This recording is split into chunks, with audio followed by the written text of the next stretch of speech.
in order to say I grew up in an abusive childhood, you have to say my parents were abusers. And that's a very hard thing to do because there's never any black or white, and there was mental illness in the case of my mother. And so it was confronting. My sister did have therapy a number of years later. And I remember this because she called me up and I said, "How did you go?" And she said, "Did you know that ours is a case of child abuse?" And I said, "Yeah, I did." And she was like, "Spin out." That was the way she spoke, spin out. And there was like a pause between us and then just this sadness. She said, "It's true though, isn't it?" And I said, "Yeah, look, it's true." And it's not about blame, but it is about understanding where you've come from so that you can start the healing process.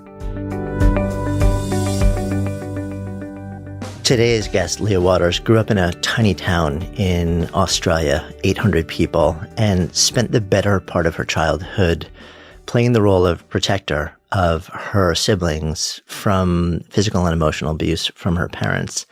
That led to a lot of different ways of coping, some of them pretty physically destructive. Yet she latched onto what she sensed and knew was a fierce sense of intellect, and ended up going to school, pursuing her PhD in psychology. But it wasn't until she got exposed to the world of positive psychology and strength-based psychology in particular that a lot of things began to really change in her mind. And when she herself was about to become a parent, she realized that she wanted to take a very different look at both the world, the way that she practiced her profession, the way that she would end up teaching as a professor at the University of Melbourne, and the way that she was as a parent, raising a family. That led her down the rabbit hole of positive psychology, and strength-based parenting became a field that she has done a bunch of research in and written a fantastic new book called The Strength Switch, which is all about strength-based parenting. And really powerful conversation, not only because she was incredibly transparent about her own journey and some recent loss that she suffered and how she's sort of dealing with it and navigating it, but also because the work that she's doing is so critically important, both to how we understand ourselves as parents in the world, how we understand how to flourish in the world, and just how we understand how to be human beings in a rapidly changing world. Really excited to share this conversation with you. I'm Jonathan Fields, and this is Good Life Project. We're going to dive into a lot of your work currently, which is around strength-based parenting, positive psychology. I'm really curious, though, because you have devoted so much of your adult career to this and to focus on families and kids and how positive psychology interacts with that. As a kid, was any of this the genesis of your upbringing? 100% the genesis of my upbringing, but maybe not in the way that you would imagine. Okay. I think that a lot of people, because of the work I do, because of the field that I'm in, make the assumption that, well, you must have had a very positive childhood, you must have had strength-based parents. For me, I mean, like I said, I grew up in a small country town. I grew up with a mother who had a very severe mental illness. And so in my childhood, she spent time in and out of psychiatric institutions, multiple suicide attempts. And this was in the 70s, so there was no conversation about these things. My father didn't really know what to do, so it was a family secret. And so mom would just kind of vanish for chunks of time? Or? Yeah, she would. And there were times in our childhood where things were okay. My father was a school principal, so we had lovely summer family holidays. He spent a lot of time at work, long hours as a school principal. So there were times where things were okay, but there were also times in my childhood where things were really not okay. A lot of erratic behaviour from my mum, and when she wasn't coping so well, a lot of aggression, a lot of physical violence. And I'm the oldest of 3 children. So I just took on a lot of responsibility at a very young age to essentially be the parent to my sister's 15 months younger, my brother's 5 years younger, and also be the parent to my mother. And so that was a huge responsibility to try and manage the emotions of someone who has very erratic emotions and step in and protect my brother and my sister in those times where things were out of control. And as I said, a lot of physical violence, and so a lot of psychological violence too, actually. And the physical violence ended as we grew bigger and older, the psychological violence that's still continuing. And I think of the two, that's the harder one because it's invisible and it doesn't leave a fingerprint and it's very hard to explain to other people what's happening. But I took on this responsibility, and so that was challenging, and I was required to step up into a role that I didn't have the resources. Yeah. I didn't have the intellectual resources, the emotional resources to be doing the role that I was doing. Are we talking about your single-digit years, early teens, or do you have a recollection of even in those years? Yes, I have a lot of recollections as a young child. And then certainly in my teenage years, the memory is stronger. And so when I was 15, I developed an eating disorder and I became bulimic. And I was bulimic for 7 years. My younger sister was also bulimic as well. And I understand now that this is going to sound sort of counterintuitive, but it was a coping mechanism. So it's perverse, but it allowed me to cope with the situation that I was in because I would use food, particularly the binging part of bulimia, it was an emotional suppression tool. So I would binge and that would push down fear and sadness and shame, and everything would be numb for a while. And then self-loathing would creep in, and so then I would purge. And I'm not going to go into the details of purging, but it's a really brutal process. Were you and your sister both aware of each other doing this? Or? Do you know, we never spoke about it at the time. As adults, we spoke about it later on, but I knew because we shared a bathroom. And she knew as well. But there was a lot of collusion in the family. There's a lot of we just don't talk about anything that's going on. So when I was doing my PhD, I just had, you have those like inflection points in your life where it's something pretty small which could just fly by without you noticing, and you grab onto it and it changes things. It changes your course. So I was doing a neuropsychology course, and the professor was talking about this brain disorder called Wernicke-Korsakoff disorder. And it's a degenerative disorder of the brain, and it's related to long-term lack of vitamin B. So it's quite a common disorder for long-term alcoholics. And he just made this throwaway line. He said it can also occur with people who have long-term eating disorders. And it just hit me like a ton of bricks, this almost casual line, almost like an afterthought. And so I'm sitting in this PhD program. The only thing that I knew I had, the only resource that I knew I had at that stage was intellect. And intellect had allowed me to do well at school. School was like a safe haven for me. And I didn't tell anyone at school what was going on because school was my happy place, and it was predictable, and there were routines, and I did well, and I was praised. So I had this moment where I was like, whoa, I don't want to lose my intelligence because it's got me through. It allowed me to do well at school. It got me out of a small country town to go up to Melbourne to study at a university. I don't want to lose this. And so that's where I first started therapy. I was doing a PhD in psychology, but I first started my therapy myself at the age of 22, and started working with a psychiatrist, was diagnosed with post-traumatic stress disorder.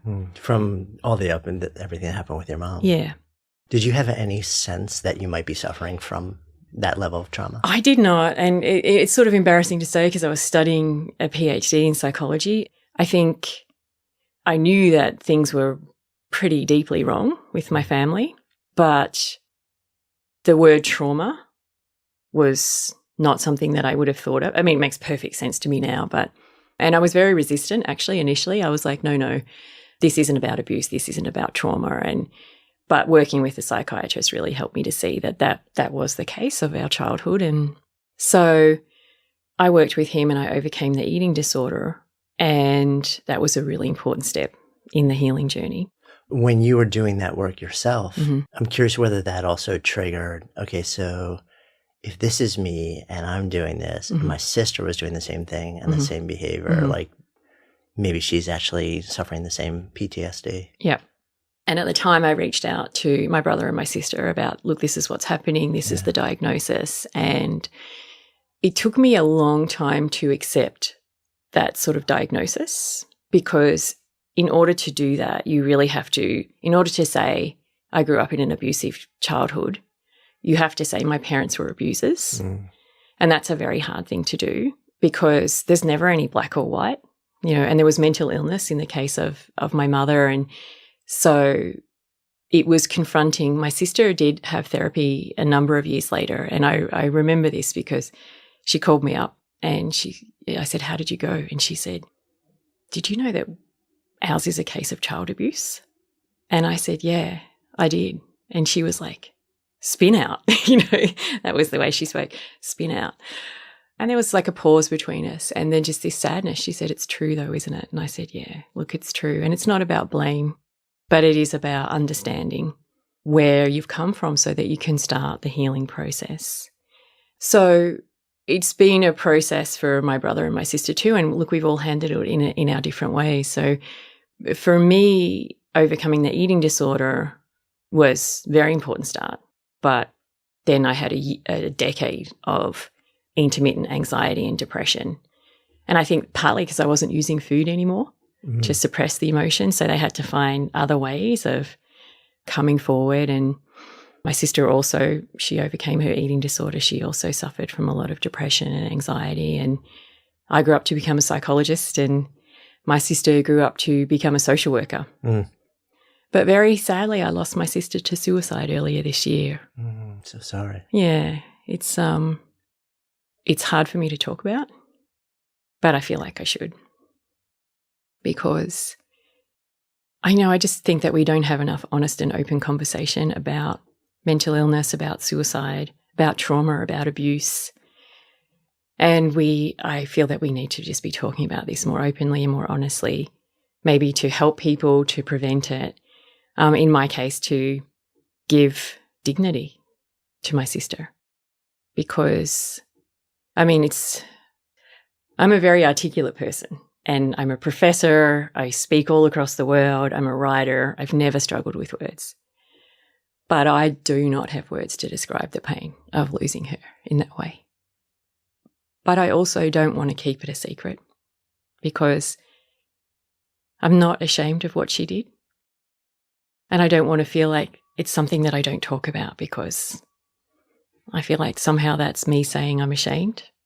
And I'm not ashamed of her. I'm so proud of her. She grew up to be a beautiful person. She helped a lot of people. She worked with prisoners. She worked with the homeless. She worked with kids on the street, foster children, adults who have intellectual disability. And I'm not angry with her. I really, truly understand why she made the decision that she made. She just carried so much pain for such a long time. And she just got to a point where she couldn't see a way out. But she's at peace now. And so my role, well, I'm not sure if it's my role, but where I'm at now is she's 15 months younger. So I can't remember what my life was like without her. And so I'm at a point of just readjusting, recalibrating, particularly because my role was to protect her. And she has a 20-year-old son. So he and I are now sort of learning to adjust to life without her. And I just want to honour her legacy. She was a social worker. I was a psychologist. I now do work into how do you create happy families? She worked with homeless kids, foster care kids. And in my own way, I'm just continuing on with her work. But that's a long way of saying to you that everything I do now is 100% based on my own childhood, but maybe not so much I know what it's like to have positive parenting, strength-based parents. I had this great gift, I had this great fortune, and I want to share that with other people. It's more to do with making meaning of the trauma and the suffering, not blaming, not accusing, having dignity and honour in the whole process, but using my strengths in ways that help to give other families a chance that my own family didn't have. Yeah. Having been through what you've been through also, not that you sort of wish this to be the process, but I would imagine it has given you a certain empathy. Yeah. Because you can sort of look at things from the inside out, not just the outside in, because it's in some way, some of the people, I'm sure many of the people you work with, you have lived a part of their experience. Yeah, absolutely. It's given me a lot of intuition. It's given me a lot of empathy, a lot of compassion. And, where strengths, I research strengths and, I create strength-based family programs and those kinds of things. But where strengths were important in my own journey was worked with a psychiatrist. I overcame an eating disorder, worked with a psychologist with the depression and the anxiety. And at that point in time, my field, the field that I was trained in, psychology, was very deficit-oriented. So it was very much about healing, and I needed to be healed. But it was about working through trauma, abuse, maladaptive thinking. And in my early 30s, the field of positive psychology was a very new field at that point in time. And I was pregnant with my first child, Nick, who's now almost 15 and has recently just got taller than me. So that's an interesting little moment where your baby, all of a sudden you have to look up to ask them, like, do you want a milkshake? And this field came forward, and just, again, one of those inflection points where I bought Marty Seligman's book, Authentic Happiness. Right. I read it sort of with a bit of professional curiosity. Yeah, because when that came out and when he took his seat originally as head of the APA, it was not considered, it was almost heresy. Yes, it was. In some fields, it was. Yeah, absolutely. And when I started, as an example of that, when I was building the Centre for Positive Psychology at the University of Melbourne, there was hostility directed towards me from people in my field. And I had a conversation with someone. I was trying to build the centre, and I was sort of going out and getting philanthropic money and business support and government support to build this centre. And there were some of the psychology researchers at my university who were very hostile towards me for building a centre in this field that they thought was lightweight, not relevant, not aligned to what a psychologist should be doing. So, yeah, it was new thinking. And I read the book. And I had this light bulb moment where I'm like, wow, because his call was, if we're only ever fixing what is wrong with someone, then our profession is half-baked. And we have this great ability and knowledge set to also help build up what is right in someone. And that had never occurred to me. And I was a trained psychologist, and I've done a PhD in psychology, and I've had therapy myself. And it just never occurred to me at a personal level to ask myself this question, what is right with me? I knew a lot about what was wrong with me. And I knew I had weaknesses, and I'd experienced mental illness. And I remember a GP I was working with once, because I've had a lot of physical ill health too, and autoimmune issues, and which often go along with traumatic childhood. And I remember him sort of saying, well, some people are cactuses and some people are orchids, and you're an orchid. And I was like, great. Thanks. What do I do with that? I know. I'm very precious, and I have to be in the right environment. And look, that is just the reality, but orchids can be really beautiful if you do give them the right environment. And so I had this idea. I was like, wow, I've never thought about what is right with me. And I, as I said, I was pregnant with my son, and I felt very confident in raising him that if there was troubles in his life, I'm very well qualified to help him with that. But I was also hopeful that he certainly not have the troubles that I had gone through. Every day, troubles, yes, because that's part of life. It's night and day, light and dark, yin and yang. But I wasn't. I thought, well, what if life is going well for him? My training in psychology doesn't teach me anything about how to help him amplify what is right with him, and how to help him make the most of life when it's going well. And so I sought out a strength-based psychologist, and there weren't many at that point in time. And I went along to see him, and he did the normal thing. So when you have therapy, the first sort of 2 sessions are really just a patient history and presenting problems. And he didn't say much. He took a lot of notes. And I never forget, because at the end of the second session, he put his pen down and he looked at me. He looked at me straight in the eye, and he said, have you got any idea how strong you are to have survived what you have survived, to have stayed open-hearted, to have, intentionally become a good person, to have these long-term stable relationships, to have done a PhD. Like, there's such strength in you to have done that. And my husband jokes with me, because for me, that was like this profound moment where no one had ever said to me, you're strong. I'd always been told, you're an orchid, you're weak, you fall easily, and much worse things than that too in my childhood. But my husband does joke because he's like, well, you did go and see a strength-based psychologist, so it's probably not that unusual that he told you were strong. Right, selection bias. Exactly. And still. But still, it just unlocked something inside of me because I had created a good adult life. And Matt, my husband, we started dating when I was 20 and we've been together ever since. So I've had this safely attached relationship and beautiful long-term friends. And I had a lot of love. But I didn't have anyone saying you're strong. And what he did more importantly was over the course of that therapy, help me to put a spotlight on my particular strengths.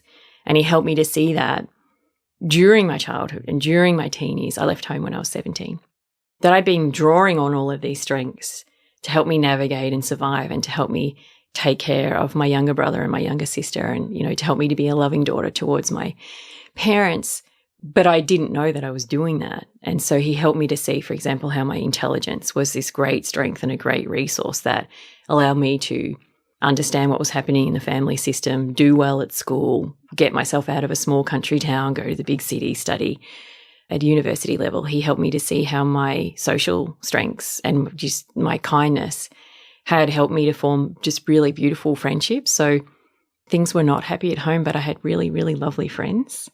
And that was a life raft for me. And it was my social strengths that allowed me to do that and to keep those connections. And then also humor.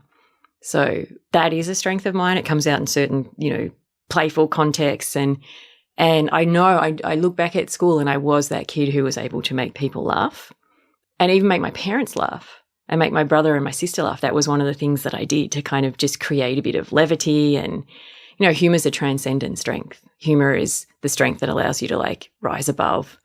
And you have that moment of tension, say in a work meeting, and someone just tells exactly the right joke, exactly the right minute, and everyone just cracks up laughing. And for a couple of seconds, you rise above, you have this big belly laugh, you get oxygenated, and then you come back into the problem from a different perspective. And I think also in my case, I learned early on that, sometimes you just have to laugh because otherwise you cry. But he helped me to see that these were true strengths in me that I had been using without realizing. And these were my life raft. These were what did help me to get out and create a more intentional and positive adult life. And so that was really critical because then once we got to that point, and look, it took me a little while to accept, yes, I have strengths without feeling like, I can't speak well of myself. And exactly, the tall poppy syndrome, which is really big in Australia. Right. Yeah. Because what he helped me to do was he helped me to see that I was using my strengths not to see myself as better than anyone else, but I was using my strengths to contribute to the lives of others. And I think that's a really important thing to say about strengths, that everyone has strengths. So strengths aren't the things that make you better than anyone else. They're not there as a source of inflated ego. When you truly connect with your strengths, that's when you realize that these are here to help me contribute positively to the lives of other people. And he helped me to see that. And then he was like, okay, what are we going to do? You've got these strengths. Let's shine a light on them. Let's use them more intentionally to craft the adult life that you want. So strengths for me were just a really important part of my own journey. And this all happened at the time where I was about to have my first child. And so, put aside the whole professional part for a minute and the fact that I've researched strengths for over a decade. And this was just, I was like, this is how I want to raise my children. I know that they will have strengths, and my job, it's a very joyful job as a parent, is to look at each of my children for who they uniquely are, strengths and weaknesses, but to help them see their own strengths, to help them use their own strengths more intentionally so that they have a life well lived and so that they contribute well to other people. So initially the strengths work was much more, I guess, from a personal side. But then I did start to bring it in much more into my own research program, using it in my consulting with corporations and schools, and then setting up this strength-based parenting research program to look at, well, I've lived the personal benefit of it. My children are benefiting from it greatly, but that's a sample size of 2.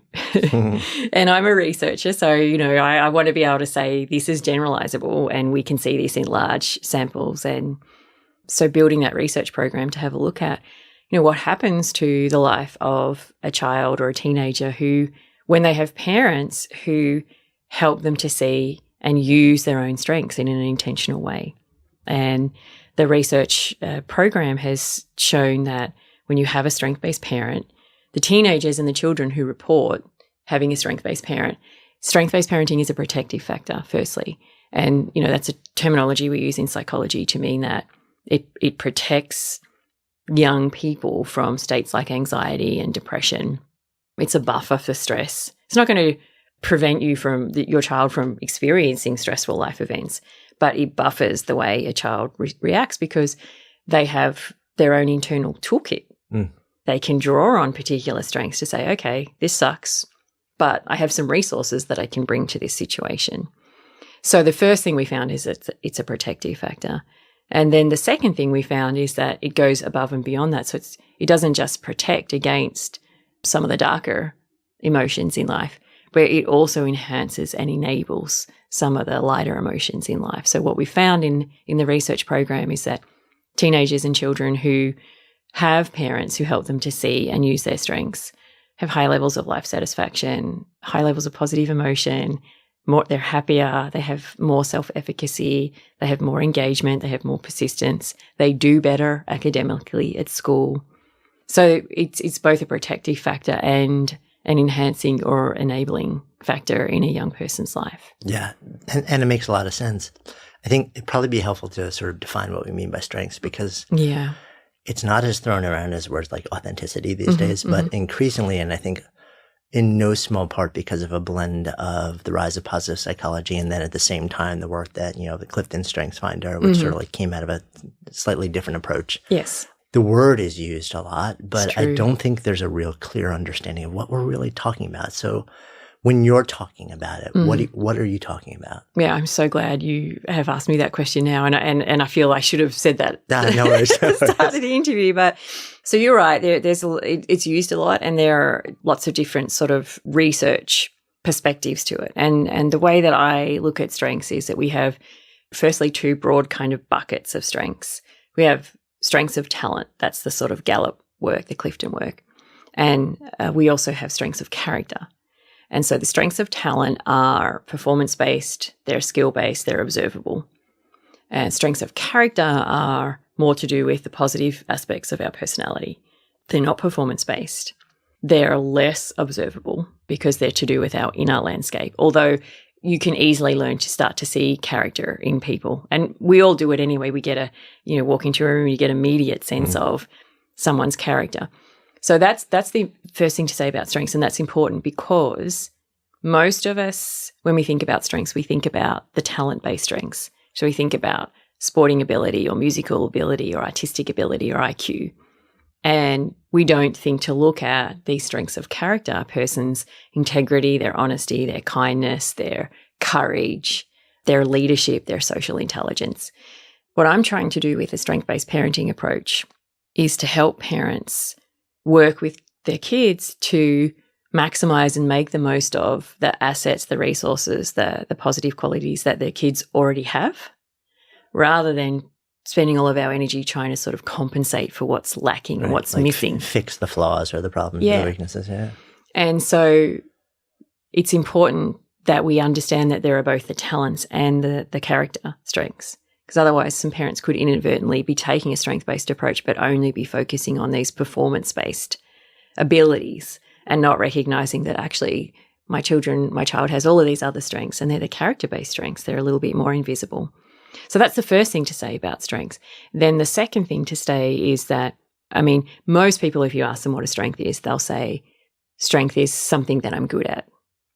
And that's true, but it's only part of the truth. And so what the positive psychology research field has done is shown us that for something to qualify as a strength, it has to have these three elements. The first one is performance. So it's something that I'm good at.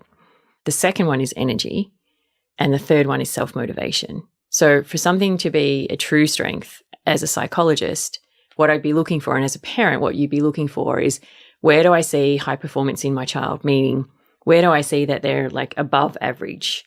Now that can be talent-based or it can be character-based. You see kids who have emotional intelligence that's above and beyond their years, for example.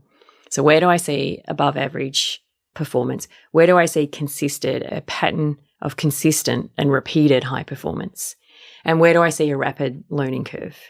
So that's the performance part, but you're also looking for energy. So when someone is using a true strength, they're really energized in the process of using that strength. It gives you energy rather than depleting. Exactly. Okay. Yeah. And they'll come out of it energized and they'll lose track of time and they'll kind of yearn to want to be involved in something that allows them to use their strength. And then the third element is self-motivation. So with a true strength, because it's such an enjoyable experience to be using that strength, that you're just naturally seeking out opportunities to use it. And why I think it's important for us to understand those three elements is because sometimes we can be doing something that we're good at, but it doesn't necessarily give us energy, and we're not necessarily so self-motivated to do it. So in psychology, we call this a learned behavior. And we distinguish a learned behavior from a true strength in that in a learned behavior, you're good at it, but you have learned to become good at it because of some sort of external reward, or so people keep asking you to do it because you're good at it, but it's not energizing for you and you wouldn't choose to really do it for internal, like self-motivated reasons. So we can make the mistake of as parents of seeing our child have high performance in something and thinking, well, that's a strength. I better help my child to use more of that strength, without really looking at these signs of energy and self-motivation. Yeah. And in the book, I give that sort of example of two children who are good at piano. So they both have high performance. They're both technically as good as each other. But you've got the one child who you have to nag them to do their practice, and they don't leave practice feeling energized. They finish the minute they're supposed to. And then you've got the other child who almost can't walk past the piano without feeling compelled to just quickly sit down and play some little tune. And, they just yearn to be there. So it's not just about what you're good at. It's also about what gives you energy and what you're driven to do. There's this internal yearning, this kind of self-motivation piece that comes with a true strength. Yeah. I mean, what comes to mind when I hear that, it makes perfect sense. My curiosity is this. So I had a friend of mine growing up who would literally skip school because he'd just lie in bed playing guitar all day long. He became phenomenal at it. It's all he wanted to do. Like he wouldn't sleep because that's all he wanted to do. Yeah. To me, that's an interesting example of all three, but it's almost like an aberrant outlier. Yes. And I think if we look at that person, we hold them up as the standard of, okay, so that's how we know. Then that standard is so extreme that we sort of we diminish it when we identify something that checks all three buckets, but it's not that extreme. And we almost say, well, it couldn't be my strength because I don't feel like I won't lose my entire life in the name of the pursuit of it. Yeah. The other thing that I think is really fascinating, I'm so curious what your opinion on this is. Some kids, I totally agree. And this goes for adults too, right? It's like you walk by the piano and you're like, oh, my hand goes there organically. I just want to do it. I want to play. Yeah. Like there's something about the way my brain is wired where it's like, this is a part of me. Yes. But then there's the other kid where in the beginning, they're like, seriously, I have zero interest in this, but I have to have a musical instrument for school. Yeah. And so I have to do something. So I'm going to pick piano. And in the beginning, there's really not a whole lot of interest, but there's a structure around them that forces them to practice to a level where they hit the most basic level of proficiency. Like the switch doesn't go on until then. And then they're like, oh, this is cool. And at that moment, it becomes the type of thing where they want to do more and more and more and more and more. Yeah, exactly. And so what you've hit on there is that there's a feedback loop between the performance, the energy, and the self-motivation. And so you can have that same scenario. You could have a student hit that level of proficiency and still continue on with, well, I just have to do it. I'm technically good at it. It's a learned behavior. I have to do it for certain grades. I'm doing it because my parents want me to. I'm doing it because I get praise for doing it. And so it could continue in that way. And it's really just a learned behavior. But it could also be what you're talking about is like a slow burn, what in the book I call a growth strength.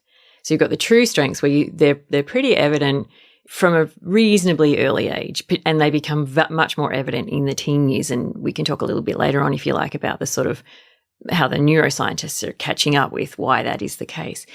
But you can also have this growth strength. It's not immediately evident. You don't see a big sign of it in a younger child, but it's like a slow burn. And I think part of that is that nice feedback loop where they start to get a sense of proficiency and mastery around it. And then they start to enjoy it a little bit more.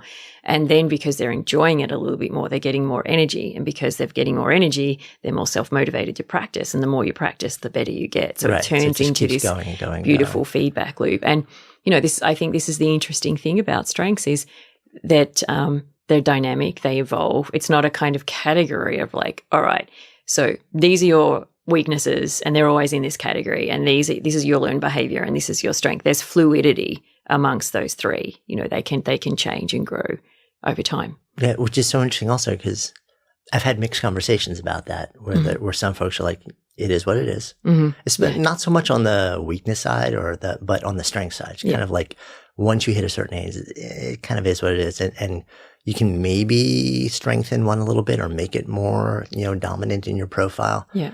But it kind of is what it is. Mm-hmm. And I don't like that idea. No, neither do I. Because I want to think it's more fluid, like you're explaining. Yeah.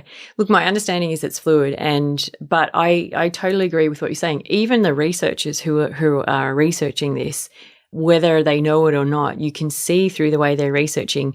Some researchers have what I would call quite a fixed mindset around strengths and talents, and you've got these, maximize them, make the most of them, invest only in these, don't worry about the areas of lower performance, that this is not where you would spend your time and energy.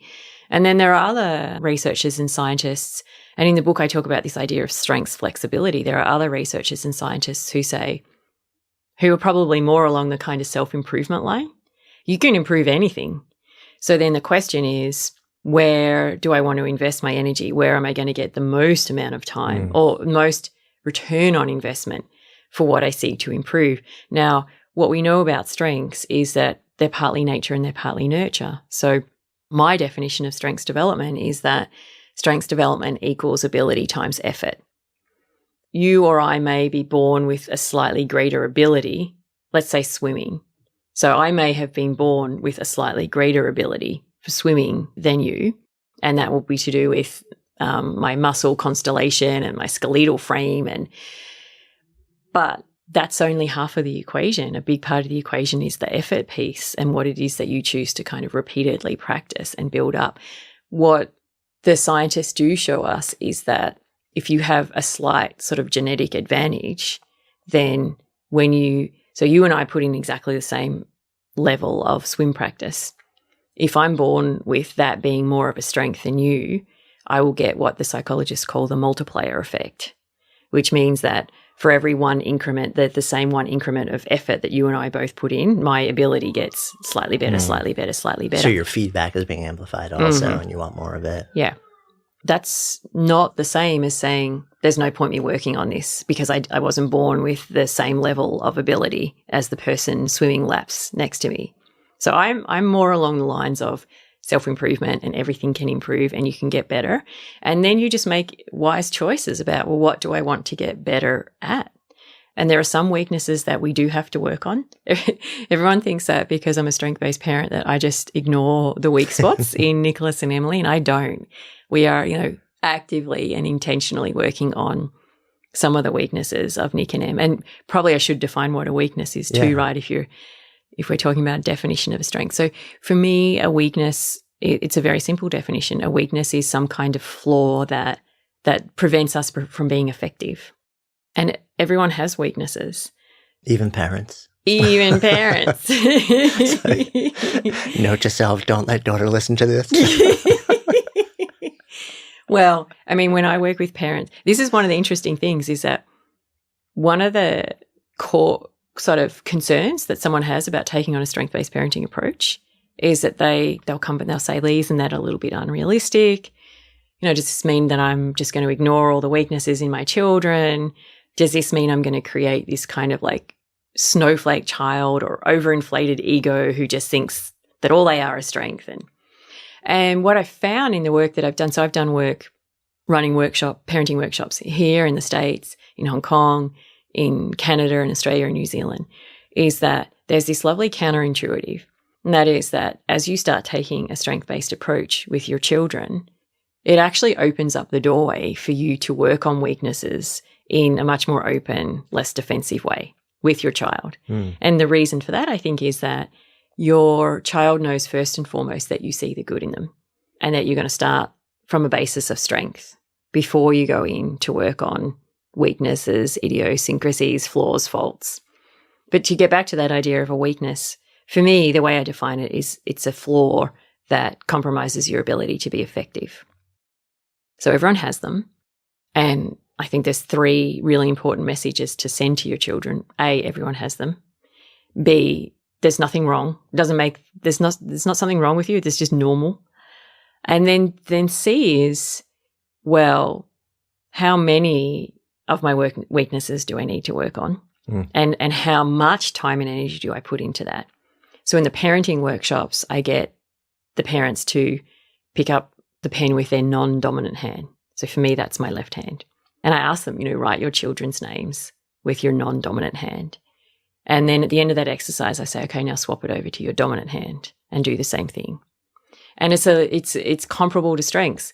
I didn't choose that my left hand was my non-dominant, and that was just wired into me in the same way that some of my strengths, the particular strengths I have, I didn't choose those, they're just kind of there. If you spend a lot of time working with your children on helping them to overcome their weakness, it's like always asking them to write with their non-dominant hand. They'll get better at it. Their writing will get more legible, but it's exhausting. It takes a lot more effort, and they're never going to have beautiful crafted handwriting with their non-dominant hand. So invest in strength and look at what are the weaknesses that are limiting my ability to be effective. So, I mean, me personally, I have lots of weaknesses. Some of them I'm actively working on because they limit my ability to be effective. Others don't. I'm not a very good cook, for example, and I'm pretty messy at home. But I don't think that limits my ability to be effective. I'm terrible at timekeeping. I'm the worst. You can ask all of my girlfriends. I'm always turning up late. And it used to limit my effectiveness, but now we have smartphones. So I have a meeting with someone, and my friends all know this. I'll meet them for lunch, and the first thing I'll do is put a little alarm on my phone. So it calls me 5 minutes before I need to leave because I know I can't keep time myself. So that's not a weakness that I'm choosing to actively work on because it's not limiting my effectiveness because now I have something like a smartphone to help me out with it. But then I have other weaknesses that are limiting my effectiveness. And so they're the ones that I work on. And so it's bringing this kind of wisdom into the process. And I think as parents, I mean, our first job is just to love our children, just to love them, and be warm and be kind. And then our second job is to help them grow and improve and develop so that they can grow into a fully formed, robust, resilient, good-hearted, productive adult.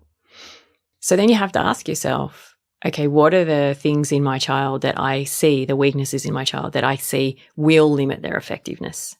And they're the ones that we focus on working on. We don't have to fix everything in our children because there's a lot of stuff that we think, I have to make my child's room tidy and I have to get them organized or whatever it happens to be. But ultimately you just step back and say, is this really going to be a limitation for them in their life? Because if I take away my energy in investing in fixing that weakness and I turn that to amplifying a strength, then they're going to grow up with these strengths that they can use to compensate for any limitations around weakness. Yeah. I mean, I wonder also if some of the perceived things that might limit effectiveness, we focus on both in ourselves and our kids, even though they're not the things that generally move the needle because there's some sort of social judgment around having that weakness and having it seen. Yep. And so part of the reason we focus on that is because we just want to belong more, even though in truth, that's not the thing that is going to make the biggest difference if we can figure out how to resolve or get better at it. That is such an insightful thing to say. And I think that a lot of the work that I do with parents, and it's actually a big theme in my book, is that strength-based parenting is about helping your child to see and use their strengths effectively. But it starts with you as the parent. And part of that is knowing, okay, am I just doing this because of social pressure? Because I want my child to look a certain way? Because then that makes me feel like I'm being judged as I'm doing the right thing or as even a parent. Because we don't want them, we perceive that they'll be judged by their peers if they don't fit a certain mold. We perceive, we're like, well, we don't want them to feel that pain because we felt it as a kid. We assume they're going to feel it too, but maybe they won't. Well, maybe they will, but if you also connect them up with their strengths, then they've got this. I think the two biggest outcomes of strength-based parenting are cultivating inner resilience in your children and cultivating optimism. And for me, I think that there's two such important outcomes for us to bear in mind as parents, because resilience is the ability to deal with, bounce back from, sometimes bounce forward from loss, adversity, challenge. And we need to instill that in our children. And optimism is about the bounce forward. It's about instilling a sense of, I'm hopeful for the future, I'm going to reach forward and create a good future. And so it may be that an example just pops up into my mind with my daughter, Emily, who's 10. And I mean, she's adorable. I love her, of course, because I'm her mum. And she's definitely her own unique girl. And she's a tomboy. And she's very sporty. And she made a decision this year and the school that in Australia, we have school uniforms. It's from the British system. I don't like it, but, that's just the way it is. Well, Emily's in 4th grade and she made a decision this year to wear the so-called boys' uniform. So she's the only girl actually in the whole of the elementary school who wears pants. All of the other girls wear skirts. And she just said, it's because I play sporting games at lunchtime and I want to play on the monkey bars. And she made that decision, and we were going to school and we had a parcel delivered in the morning. And so the courier, she answered the door and he didn't look. She had her hair tied back and he just saw the pants. So he said, good morning, sir. How are you going? And we had a bit of a giggle at that afterwards. And we're in the car and I said to her, some of the kids might tease you today at school and they might tell you you've got the boys' school uniform on. And I said, you just tell them, no, I don't. I have the school uniform. And she said, Mum, I don't care if they tease me. It's like, that's my stuff, not her. Yeah, exactly. It's exactly my stuff. And so, and I was so rapt that she was like, I just don't care because I'm comfortable and it's what I want to do, and I was fully preparing her for, here's your answer if they come back. And it was totally my stuff. Yeah. So I think that's part of strength-based parenting is being more attuned to your own stuff and what you are projecting, the fears that you are projecting onto your children. And that they do, I think you're right, they do drive us to sometimes focus more on fixing the weakness because we don't want our child to be in pain or picked on or ostracized because of that weakness, rather than just trusting the process of, if I elevate strength, then I don't have to protect my child from this scenario because they've got this inner resource, this strength to be able to deal with that anyway. Yeah. I want to touch on something because it's been on my mind a lot, and I think it's on the public consciousness a lot, both as adults and how we're sort of dealing with the world as it is today, and how kids are dealing with it, and as parents, how we can help deal with it. And that is the idea of sort of generalized anxiety. Yeah. Not necessarily in relationship to a particular scenario or to a person, but to sort of the state of things in the world today, and the extreme state of blend of uncertainty and vitriol. And talk to me about this and how sort of more of a strengths-based approach to parenting can help. Yeah. It's such an important topic that you raise. And I want to say two things. The first is a bit of a disclaimer. I don't want to sit here and say strengths are the cure to everything. But where I've seen strengths have a positive role in generalized anxiety is that when we just walking around feeling constantly in danger, under threat, and one of the sort of antidotes to that is a sense of internal stability and a sense of, okay, I can't control what's happening on the outside, but I've got this. I've got an anchor point. I've got confidence that I can navigate my way through. And that's what strengths do. So I see strengths as this transportable psychological toolkit. Doesn't matter where you go, your strengths are always going to be with you. So when you're faced with these overwhelming feelings of anxiety, uncertainty, that to know that, okay, it's okay. I've got these kind of anchor points that I can go to. But I wouldn't say strengths in and of themselves are the full solution. And I'm a big advocate of mindfulness. And I think that that's a really important part of bringing mindfulness into a strength-based approach.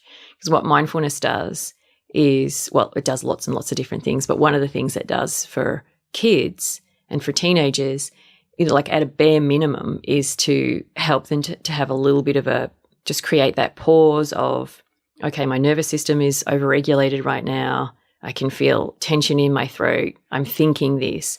So be able to step back and explore with curiosity the thoughts and the feelings and the physiological reaction, and just question, do I need to be this way in this moment? And so it helps with that sort of initial pause response and re-regulating and calming down your nervous system. And then that's where strengths come in, I think, is like, okay, so I've calmed myself down. What do I do next? We often use mindfulness as a tool to help us understand negative thinking patterns. But I think when you combine mindfulness with strengths, then you can do so much more with mindfulness, because what I've done in working with a lot of kids in school is helping them to go into that mindful state when they are using their strengths. And what that does is that it helps them to embody what it feels like to be strong, embody what it feels like to be using your strengths. So you're not just working on teaching them about stress and negative thinking patterns.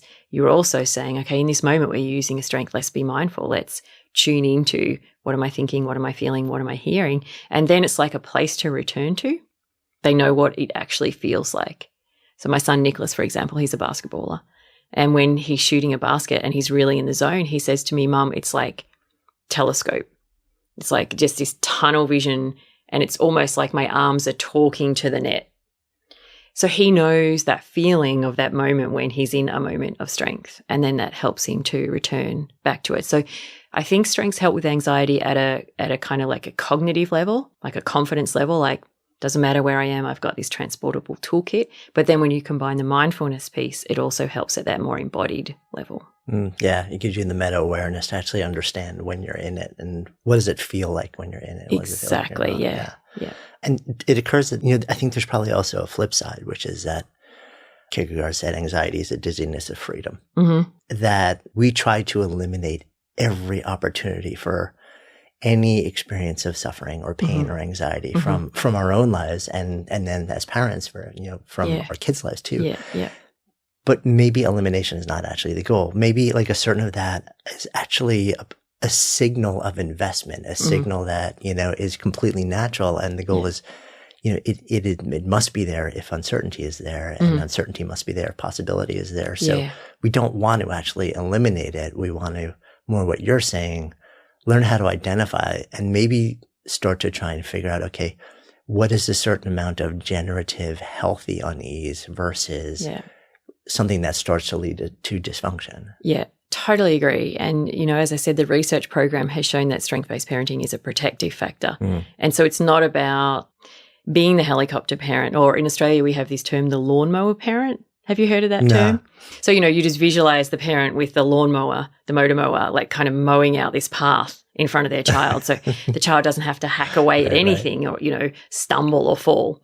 And that's not what strength-based parenting is about. It's not about protecting your children from suffering, from uncertainty. It's about instilling in them this internal toolkit. So when they face those things, they learn that they can cope. So they're less afraid of them the next time around. And as you said, this whole idea of post-traumatic growth, and even if you're not talking about trauma, if you're just talking about the opportunity that can come from uncertainty, is to just be comfortable to lean into that. But you can't ask a child to lean into certainty and fear if they have no internal anchor point. I mean, that's terrifying. But when they've got an internal anchor point, they know that they're not going to fly away or be knocked down. There's something kind of sitting so they can sit within that uncertainty and process it and move forward. And that's where I think strengths are really, really helpful. And I think strength-based parenting does two things of equal importance. And it gets back to the kind of resilience optimism stuff. I think one of the biggest gifts of strength-based parenting is not that you have to create a smooth path for your child. It's that you're teaching your child that they can be empowered in this process. They can learn and grow through it. And when life is going well, they can really use the multiplier effect. They can really amplify and gain and make the most out of life during life's purple patches. Well, what I found in working with strength-based parenting is some people confuse it with sort of positive parenting and just putting on this Pollyanna smile and avoiding anything negative in your life. And that's not what strength-based parenting is about. It's about embracing the duality of life, but the anchor point, the middle point is your strengths. And, my own life has taught me that the suffering I've had, that's really defined who I am. That's made me who I am. So I would never be a person to say, avoid darkness, avoid suffering, avoid uncertainty. But at the same time, you don't want to just throw your children into that with no resources, because that's when you end up getting the effects of trauma. So as we sit here, it's called Good Life Project. If I offer out that phrase to you, to live a good life, what comes up? For me, I think living a good life is feeling good, functioning well, and doing good for others. Thank you. My pleasure. Hey, thanks so much for listening. And thanks also to our fantastic sponsors who help make this show possible. You can check them out in the links we've included in today's show notes. And while you're at it, be sure to click on the subscribe button in your listening app so you never miss an episode, and then share the Good Life Project love with friends. Because when ideas become conversations that lead to action, that's when real change takes hold. See you next time.